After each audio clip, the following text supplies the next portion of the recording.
Okay, we're back again. I'm going to go ahead and show you the cake that the pie is full. I want to give you that recipe for the old-fashioned coconut cream pie, and then I'm going to show you this meringue mix.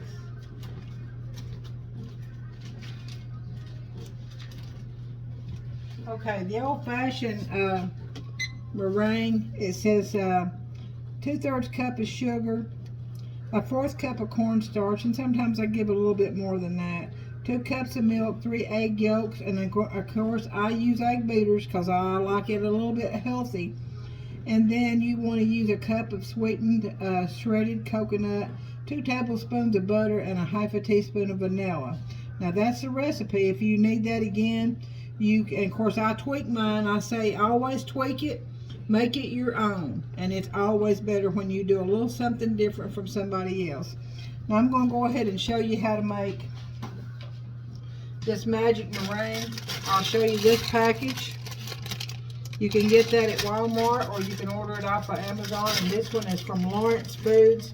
It's called Instant Meringue Powder, and I did look at the ingredients, and it's got salt and dried egg whites and sugar, and it says less than 2% artificial flavor, and then cream of tartar, and that's about it. So it doesn't tell me. I want to say that it's probably 2.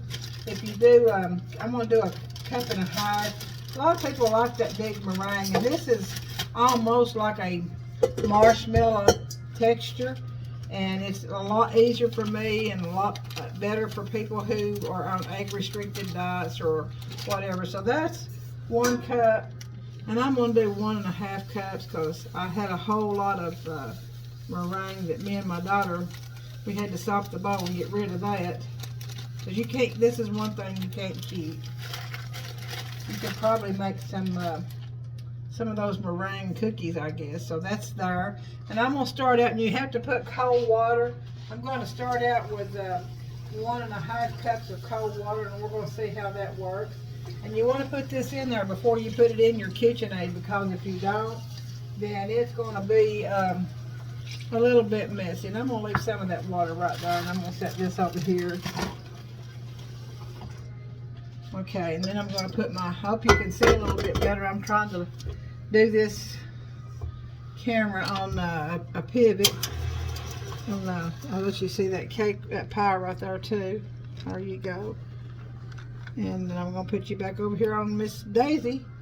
And I've got my water right here and my coconut. I've got my oven preheated to 350.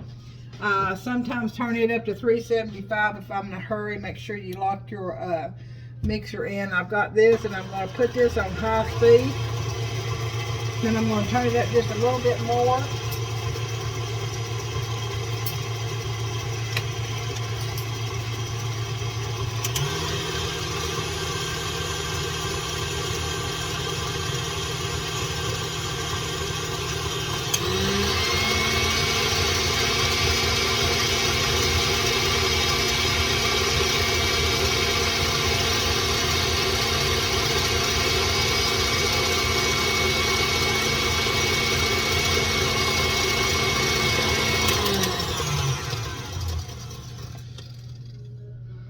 I'm thinking that's going to need probably another, I usually do 2 cups. I don't know why I didn't do that. I'm going to add another 1/2 cup of that, because I did put in a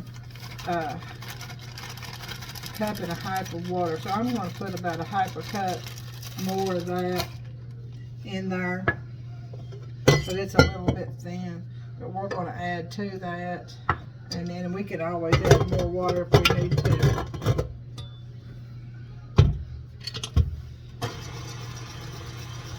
Let's see how that's looking here in just a moment. I'll show you that. And then again, you can always do the old-fashioned way and do your egg whites and put it in your KitchenAid. You gotta have a good strong mixer. Or I use a hand mixer. I went through 3 hand mixers this year. If you do a hand mixer, it has to be at high speed, and you gotta have a little patience. You have to learn how to get that thick. Without the KitchenAid, you can do it, and it just takes a little bit more time. That's looking a little bit better.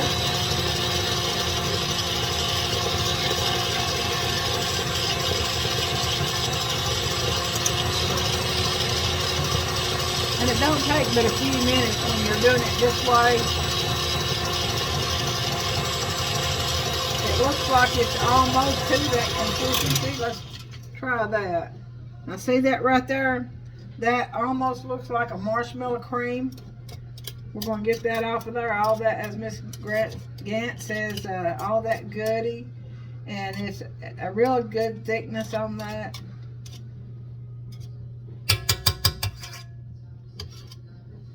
And like I said, I always ask God to bless what I bake, and I ask Him to bless the ones who eat it. And we're to pray for one another always, giving thanks for everything we have. And I want you to see this consistency of this. You see, it almost looks like marshmallow cream. All right, so I'm going to turn you around just a little bit here where you can see this pie. And I'm going to show you how we do it. By the way, I'm going to go ahead and turn this oven back up to, I'm going to turn it up to 375 and get that a little bit hotter. But I'm going to put this on here. And you can see I try to get all of this. It's just so good. And this is guaranteed not to run. You know, with some of the egg, if you do your own egg whites, they tend, even if the pie is cold, they tend to run. And I'm going to work that a little bit before you pull it all the way around to the edge of your pie shell. You want to seal that with your pie shell. And that is pretty full of the coconut mixture, and it's still a little bit warm. Like I said, Miss Edna, I'll probably have to let this cool till sometime tonight in the refrigerator. I usually make them the night before, but I was so tired last night.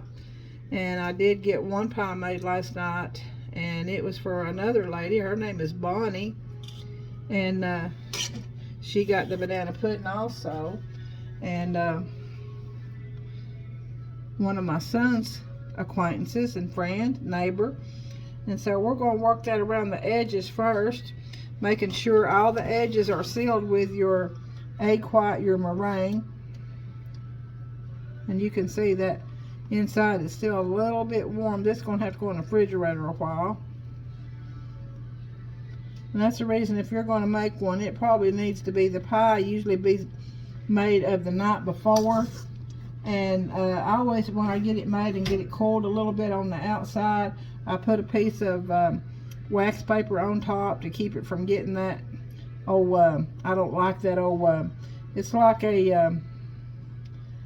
a skin, like a little film over it, and I don't like that. So if you put your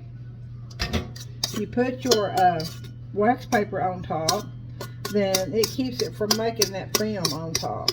So let me turn this around here where you can see. It makes me happy when my neighbors and my family and my friends enjoy these pies. I'm telling you, I believe I got that one. And this is just a regular pie shell that you buy out of the cooler at Walmart or Food City. And I believe I got them full of that coconut goodie, let me tell you. That's going to be a good one, Miss Edna. So you work that around. And I'm going to put as much as I can because I don't like to waste. And they shrink some. It does shrink a little bit after it's baked and it cools. So if you want it big and fluffy for presentation, then you're going to have to make it, put a lot on there to begin with. And we're going to put this right here. And I think Miss Edna wanted hers brown, a little bit browner. So we're going to try to do that for her. That's why I've turned my stove oven up to 375. And it takes about 15 minutes too on this. I think this is gorgeous. I tried to put the first one in a cake box, and it was just too big, so I've got some pie pans that are cake pie carriers that I use a lot of. I'm going to trim this up just a little bit here. It's just almost overflowing. So anyway, let me wash my hands here. Can't wash your hands too much. Alright, there that is. I'm going to put just a little bit of coconut on top of that.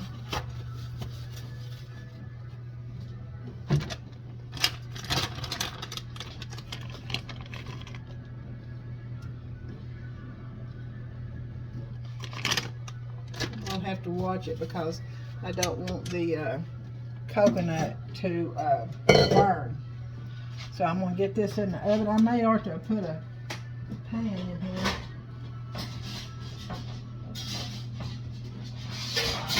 In my oven, just in case that was to run over. So I'm going to turn you around here where you can see my oven. Put this over here. This is a huge one. I mean, it is huge. So got that in the oven right there. Let's get that started baking. And I'm going to put you right here where you can see this. So what we're going to do is we're going to put this back here in the oven and see if we can't get that bacon and get that to set. So I'll try to show you the finished product later.